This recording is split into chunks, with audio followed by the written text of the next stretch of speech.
Book 227. Good morning, good morning. Welcome back to Morning Motivation with Matthew Daniels, and today I'm going to tell you guys about how George Washington became a god.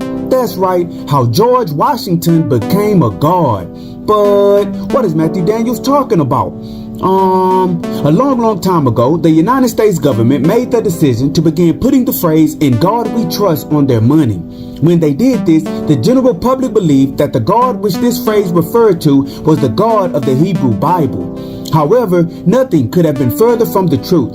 In reality, the God which was being referenced to on the money were all of the presidents who had held office over the years, and more specifically, the president on each coin and bill.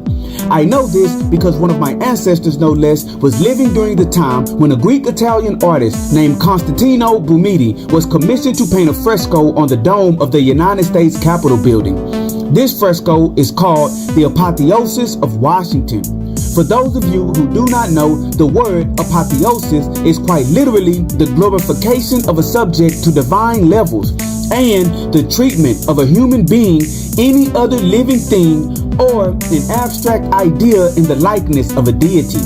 So, even in the name of the fresco, they are telling us that it is about raising George Washington, the first president of the United States, to the status of a god. In America, many of the ideas, philosophies, and cultural norms were derived directly from ancient Greek and Roman culture. In ancient Rome, during the time of the emperors of Rome all saw themselves as divine beings on the same level as the gods of Rome. This thought process is expressed in their literature about the emperors and also in their art. The emperors were often depicted looking like the gods, sitting with the gods, and doing things that the gods were known to do. In the United States, the artist Brumidi was told to imitate this practice because the presidents saw themselves how the emperors saw themselves in Rome.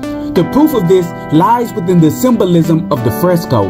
The Apotheosis of Washington depicts George Washington sitting in the heavens in an exalted manner, ascending and becoming a god.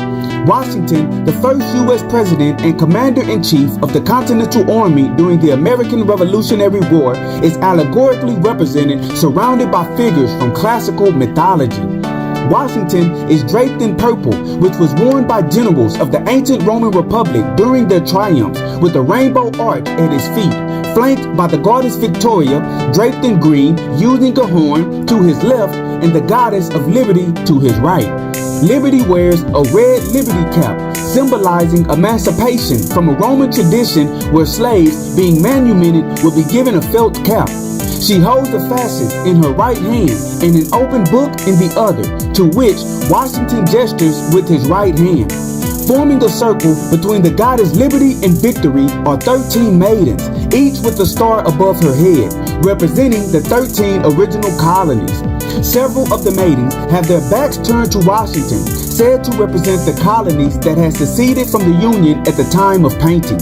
Across the circle from Washington is the banner E Pluribus Unum, meaning out of many, one.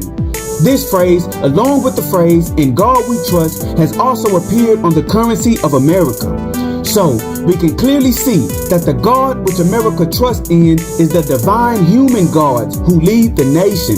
After all, the country was founded to totally separate church and state.